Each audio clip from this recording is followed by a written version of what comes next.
Admiral Ta stood rigid on the bridge of the Eternal Harmony his eyes fixed on the view screen. The alien ships hum against the darkness of space, their sleek hulls gleaming in the light of a distant sun. Though his face revealed nothing, his heart raced beneath his formal uniform.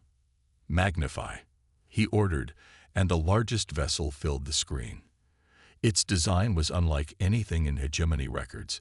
Smooth curves where hegemony ships had sharp angles, pulsing blue light where they used harsh red. Officer Jum's fingers flew across her console.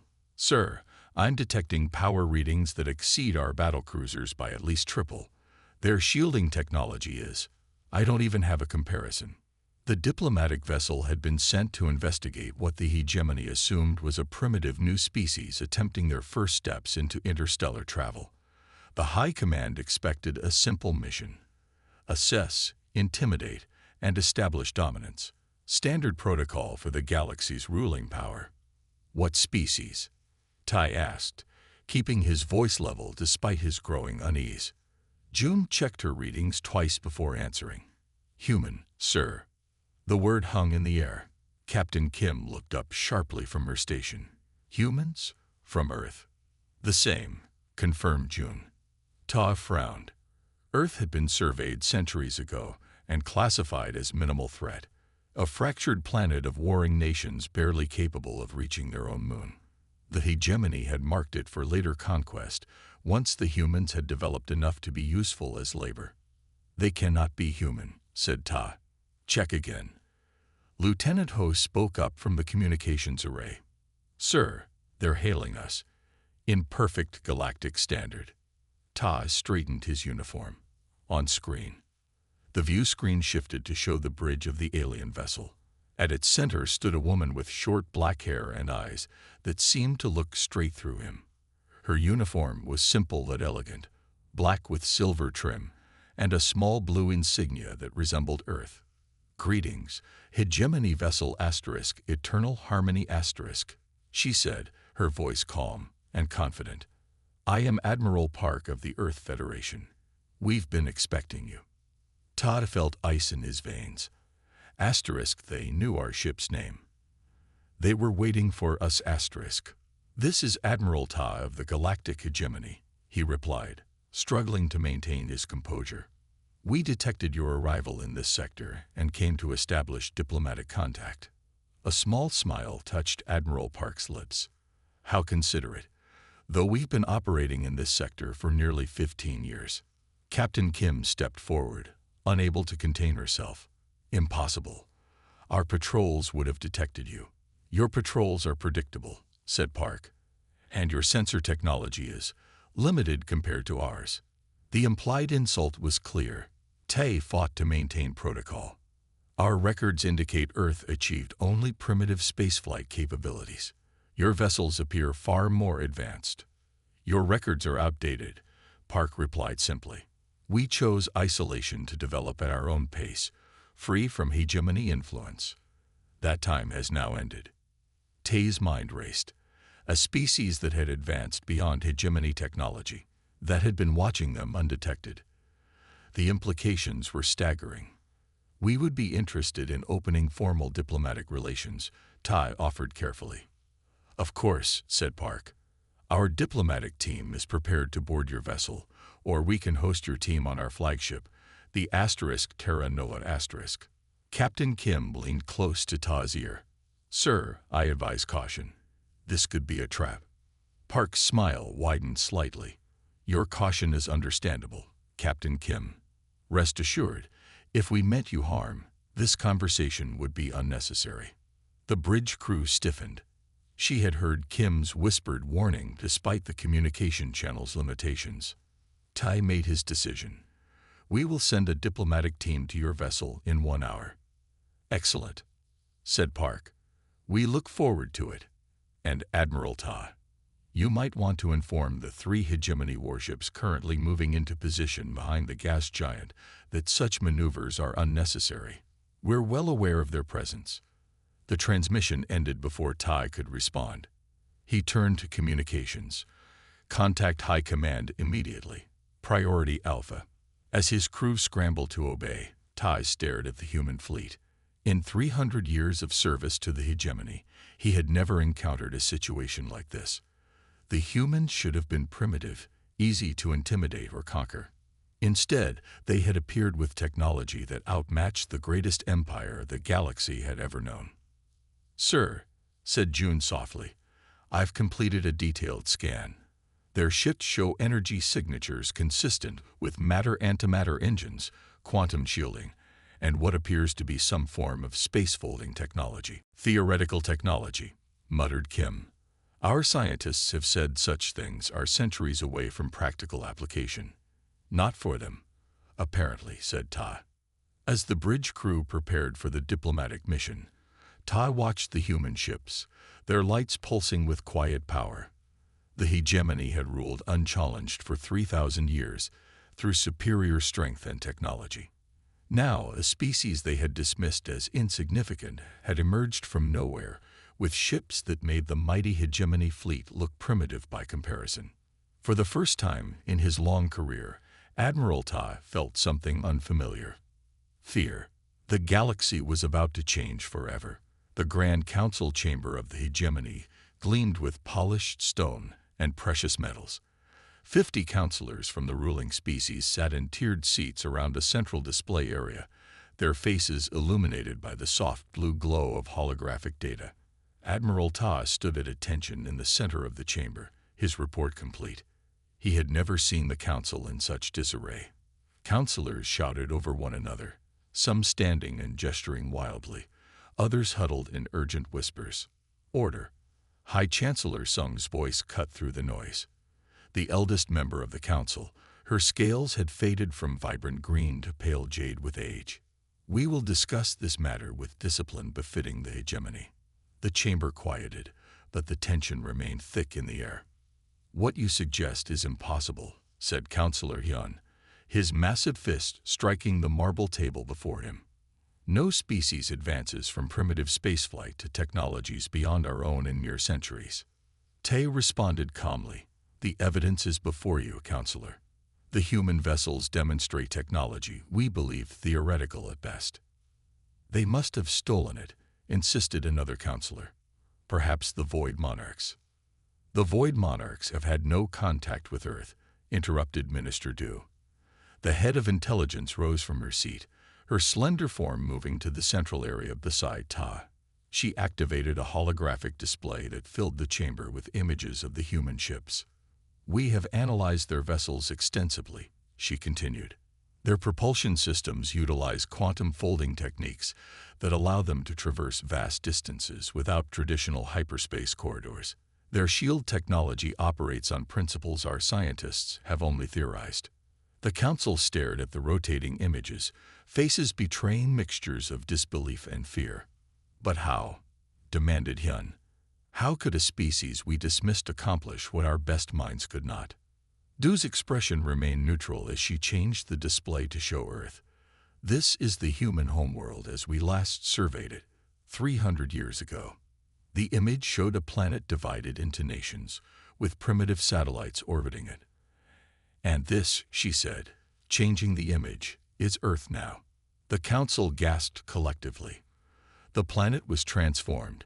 Orbital rings circled it, massive space stations floated in perfect harmony, and the surface showed signs of advanced environmental engineering. "But how?" repeated Hyun, his voice quieter now. "Cooperation," said Du simply. "Our analysis of their communications and the diplomatic information they shared reveals their method. While we conquered and subjugated, they collaborated and innovated." She expanded the display to show hundreds of different human designs. "Their fleet consists of technologies developed by hundreds of human nations working together, each bringing unique perspectives. Where we forced conformity, they embraced diversity of thought." Councillor Min, who had remained silent until now, leaned forward. "You speak as if this is admirable, Minister. Need I remind you that the hegemony's strength comes from unity of purpose?" "I merely state facts," replied Du. "Their method proved effective. When humans faced problems, they did not seek to dominate competing ideas, but to combine them. Their quantum drive technology merged theoretical work from 3 different human nations that once fought wars against each other. Admiral Ta stepped forward. There is something else the Council should know. During our diplomatic exchange, it became clear the humans have been observing us for decades. They knew details about our patrol patterns, military capabilities, and even internal politics that could only come from long-term surveillance. Chancellor Sung's eyes narrowed. They were watching us while we remained ignorant of their existence. Yes, Chancellor, confirmed Ta. They established hidden observation posts throughout our territory. They studied our technology, our tactics, our weaknesses. The silence that followed was profound. For 3,000 years, the hegemony had stood unchallenged, expanding across the galaxy, absorbing or crushing all in its path. The idea that they had been watched, studied like specimens, by a species they had dismissed as primitive was more than unsettling. It was terrifying. "What do they want?" asked Counselor Luck, her voice barely above a whisper. Ta hesitated. "They claim to seek peaceful relations. Their Admiral Park has proposed a formal diplomatic exchange. They have not made threats or demands. Yet," added Hyun darkly. Chancellor Sung rose slowly from her seat, her ancient eyes scanning the chamber. "In 3,000 years, the hegemony has never faced a species with superior technology. Our protocols do not address this situation." "We should strike now," said Hyun, his hand closing into a fist, "before they can bring more of their ships." Minister Du shook her head. "Our analysis suggests their current fleet could easily withstand our entire home defense force, and we don't know how many more ships they have." "Counselors," said Sung, her voice firm, "we must think carefully. A species that could have attacked but chose diplomacy deserves consideration. We will accept their offer of formal diplomatic relations." She turned to Ta. "Admiral, you will return with our diplomatic team. Learn everything you can about these humans, their capabilities, and their true intentions." As the council session ended, Ta and Du walked the gleaming corridor outside the chamber. "You didn't tell them everything," Du said quietly. Ta glanced at her. "No. About how the human admiral knew our ship's name before we identified ourselves. About how they intercepted encrypted communications from our hidden warships. Such details would only cause more panic," said Ta. "The council needs time to adjust to this new reality." Du nodded slowly. 3,000 years of believing we were supreme in the galaxy, undone in a single day. Ta looked out through a viewport at the stars. Everything changes now. The command deck of the Terra Nova hummed with quiet efficiency. Officers moved between stations with purpose, their faces calm despite the tense situation unfolding on the massive tactical display that dominated the center of the room. Commander Jin entered the bridge, his steps measured and his expression grave. He approached Admiral Park, who stood studying the 3-dimensional map showing the positions of all vessels in the sector. "Admiral, the Hegemony Council has sent their response," Jin reported, his voice low. "They've rejected our diplomatic proposals. Their military faction, led by Counselor Hyun, has gained majority support." Admiral Park nodded slightly, her eyes never leaving the display where red markers indicated hegemony battle groups moving into formation. "Expected. They've ruled without challenge for too long to accept change easily. Their pride won't let them consider equality," agreed Jin. Park zoomed the display to focus on a particular cluster of hegemony warships. "How many vessels?" 87 total. 3 dreadnoughts, 22 battlecruisers, 40 destroyers, and support craft, Jin reported. "They've mobilized nearly half their core fleet." Park's expression remained calm, but her eyes narrowed slightly. "And the others? Any response to our secondary initiatives?" Jin's face softened slightly. "Better news there. The Palaxian Council and the Vorn Collective have both reached out through the encrypted channels we established.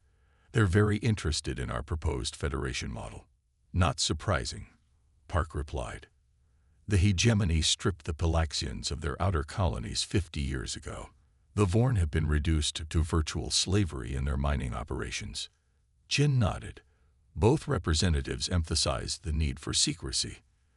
The hegemony has monitoring systems on all their worlds, which we've already neutralized, Park said with a small smile. They can speak freely. Across the bridge, Lieutenant Han looked up sharply from her monitoring station. She quickly crossed to the Admiral, her steps hurried but controlled. Admiral, priority alert, Han reported. We're detecting significant energy buildups in the Hegemony Destroyer Group at coordinates 227 Mark 43. Their weapon systems are powering up. Several officers turned to look at the Admiral, their expressions showing the first signs of concern. Park merely nodded. So Hyun convinced them to strike first, she said, almost to herself. Then, more clearly, activate defensive protocols. Non-lethal countermeasures only. Non-lethal. Confirmed, replied Jin, relaying the order throughout the fleet. Park addressed the bridge. All personnel to defensive stations. Medical teams on standby, though I don't anticipate casualties. The human fleet, outnumbered nearly 3-1, made no move to scatter or retreat as the hegemony warships advanced. They maintained their formation, a seemingly vulnerable target. On the hegemony flagship Eternal Conquest Commander Dai watched with satisfaction as his vessels moved into firing position. The humans do not retreat, observed his second in command. Perhaps they don't understand their situation. Dai's mouth curved into a cold smile. They're about to learn. All vessels, commence firing. Across the hegemony fleet, weapon ports glowed with building energy. Missile tubes opened, disgorging streams of torpedoes that left trails of blue fire as they accelerated toward the human ships. Massive energy cannons discharged, sending lances of destructive force across space. Dai waited for the satisfying sight of explosions, of human vessels breaking apart under the overwhelming firepower of the hegemony. Instead, he witnessed the impossible. The torpedoes, traveling at near light speed, simply stopped. They hung in space, frozen in mid-flight, their propulsion systems still burning but making no forward progress. The energy beams, powerful enough to shatter a moon, struck what appeared to be invisible barriers around the human ships. The beams didn't reflect or explode. They simply dissipated, like water soaking into sand. What is happening? Dad demanded, rising from his command chair. Status report. His weapons officer stared at his console in disbelief. All weapons. Ineffective. Sir, the torpedoes are held in some kind of stasis field. Our energy weapons are being absorbed by unknown shielding technology. Impossible, Dai shouted. Increase power to all weapons. Fire again. The hegemony fleet obeyed, unleashing an even greater barrage. The result was the same. Not a single human vessel showed even minor damage. They remained in formation, seemingly untouchable. Then something new happened. The frozen torpedoes began to rotate, turning away from the human fleet. With a flash of blue light, their engines reignited, sending them racing back toward the hegemony vessels that had launched them. Evasive action, Dai ordered, but it was too late. The torpedoes did not detonate. Instead, each one stopped precisely 100 meters from a hegemony ship, then discharged a pulse of energy that washed over the vessels. Across the hegemony fleet, systems began shutting down. Weapons, engines, communications, all disabled in seconds. Dai stared at the tactical display as his mighty fleet went dark, rendered powerless but undamaged. Only life support and basic functions remained operational. On his own ship, emergency lights cast a red glow over the suddenly silent command deck.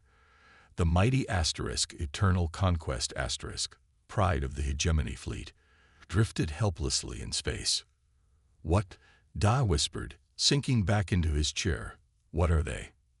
The main view screen activated by itself, showing the calm face of Admiral Park. Commander Dai, she said, her voice level and without anger. Your vessels have been temporarily disabled. No permanent damage has been done, and no lives have been lost. This demonstrates only a fraction of our capabilities." She paused, letting the message sink in. "We still prefer diplomacy. When you are ready to talk instead of attack, we will be waiting." The screen went dark, leaving Dai staring at his reflection in the black glass. In it, he saw something unfamiliar on his face. Fear. The great chamber of the hegemony sparkled under crystal lights that had witnessed 3,000 years of imperial rule. Massive columns lined the circular space, each carved with the history of conquest that built the greatest empire the galaxy had ever known. 1,000 representatives filled the tiered seats, their diverse forms representing every corner of the hegemony's vast territory. This emergency session had been called after the military disaster that left half the hegemony fleet powerless in space. The failed attack had finally forced the Council to accept the humans' request for formal diplomatic talks. The chamber buzzed with nervous energy as Ambassador Li entered. He walked calmly to the central podium, his simple black uniform stark against the ornate surroundings. Tall and slender, with an air of quiet dignity, the human seemed unbothered by the suspicious stares from all sides. High Chancellor Sung raised her hand, and silence fell immediately. "This council recognizes Ambassador Li of Earth," she announced, her ancient voice carrying clearly through the vast space. "He comes under diplomatic protection to address the full hegemony assembly." Li bowed slightly, then looked up to survey the gathering. His gaze moved slowly around the chamber, making eye contact with representatives from dozens of worlds. "For 3 millennia," he began, his voice calm but strong, "the hegemony has ruled through fear and domination. Worlds that resisted were conquered. Species that questioned were punished. Progress was measured by territory gained, not lives improved." Angry murmurs rose from hegemony loyalists, but Li continued undeterred. "Today, we propose an alternative path. The Earth Federation offers alliance based on mutual respect and shared progress. We believe all sentient species have value. All cultures have wisdom to contribute. Together, we can achieve more than any empire built on subjugation." Councillor Hyun rose from his seat, his massive form towering over those nearby. "Fine words from creatures who hid themselves while studying us. You speak of respect while you spy on our worlds and vessels. Why should we trust you?" Li turned to face Hyun directly. "We observe to understand," he replied calmly. The hegemony's history of consuming independent cultures justified caution. Would you have welcomed us as equals had we revealed ourselves centuries ago? Or would you have seen us as merely another world to conquer? Hyun had no immediate response to this truth. Li continued, "Our proposal is simple. The Federation model replaces domination with cooperation. Member worlds maintain cultural autonomy while sharing technological and scientific advances. Military forces serve defense, not conquest." "And if we refuse?" asked Councillor Min, her voice sharp. "Then the hegemony continues on its current path," Li answered. "But any world wishing to join the Federation will be welcomed and protected."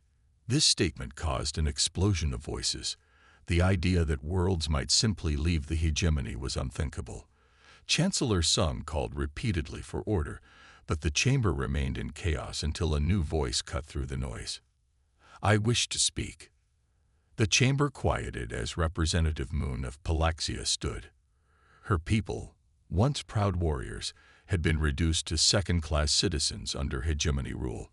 Their distinctive blue skin was marked with the ritual scars of their ancestry, each telling stories of freedom. They were no longer permitted to teach their children. "For 8 generations, my people have suffered under hegemony rule," she said, her voice steady despite the risk she was taking. "Our outer colonies were stripped from us, our cultural practices banned, our resources harvested for the benefit of the ruling worlds." She turned to face Li directly. "We have reviewed the Federation Charter provided by Earth. My government has authorized me to declare. Palaxia formally requests admission to this Federation." The chamber erupted again, but Moon remained standing. her chin lifted in defiance. Then, another representative stood. The Vorn Collective also requests admission. Then another. The Chiral Union stands with Earth. One by one, representatives from 24 worlds rose to join the declaration. Most were from species long oppressed by the hegemony, but shockingly, several came from worlds that had benefited from hegemony rule, yet saw greater promise in cooperation. Chancellor Sung watched in silent dismay as centuries of iron control began to unravel before her eyes. Councillor Hyun shouted for guards, for arrests, but the chamber's security forces stood uncertain, witnessing what appeared to be the beginning of the end. Ambassador Lee raised his hands. No one needs to fear violence today. The Federation does not seek the destruction of the hegemony, only its transformation. Any world that wishes to maintain its current relationship with the hegemony may do so. He turned to face Chancellor Sung directly. But the age of forced submission is over. The choice now belongs to each world. From the back of the chamber, Admiral Ta watched the proceedings with mixed emotions. He had served the hegemony faithfully for centuries, believing in its mission to bring order to the galaxy. But he had also seen the cost of that order. The crushed civilizations, the extinct cultures, the suffering justified as necessary for progress. He caught the eye of Minister Du, who stood near the Chancellor. Her slight nod told him she shared his thoughts. The hegemony had survived this long by adapting when necessary. Perhaps this was the greatest adaptation of all. As the chamber continued to divide between those embracing the new future and those clinging to the past, Ambassador Lee stood calmly at the center. He had not raised his voice once. He had made no threats. Yet in a single address, he had achieved what countless rebellions had failed to accomplish in 3,000 years. The hegemony would never be the same again. In the vast expanse of space, a new beginning emerged. 1 year after the Great Conflict, representatives from countless worlds gathered on a space station called Harmony. The station orbited a pristine, uninhabited planet that symbolized fresh starts and new possibilities. Chancellor Sung, who once led the powerful hegemony, approached Admiral Park with a mix of curiosity and uncertainty. The ceremony marking the formation of the Galactic Federation had just concluded, and the hall buzzed with quiet conversations from delegates of different species. "Why didn't you conquer us?" Sung asked directly. Her voice carried the weight of centuries of military strategy and past conflicts. Park's smile was calm and knowing. He understood the confusion in her question. "Conquest only creates more enemies," he explained. "Our human history taught us that true strength comes from working together, not from forcing others to submit." The Admiral shared how their most advanced technologies weren't developed in isolation. The powerful shield technology came from collaboration with the Drinar, a species the hegemony had previously dismissed as unimportant. Their fastest spacecraft designs resulted from scientists from 3 different human nations sharing knowledge and ideas. Looking out the station's massive windows, they saw an incredible sight. Ships from dozens of worlds floated peacefully beside each other. Vessels that once would have fired weapons now sat in careful, respectful formation. Former enemies now talked, planned, and dreamed together. Sung felt something she hadn't experienced in a very long time. Hope. The rigid walls of her past militaristic thinking began to crack. "Perhaps," she whispered, "we have much to learn from humans." The moment captured the essence of their new galactic order, a future built on understanding, cooperation, and shared dreams. Differences that once seemed impossible to bridge were now being transformed into strengths. As the delegates continued their discussions, a new chapter in galactic history was being written. Not with weapons or threats, but with open minds and outstretched hands of friendship.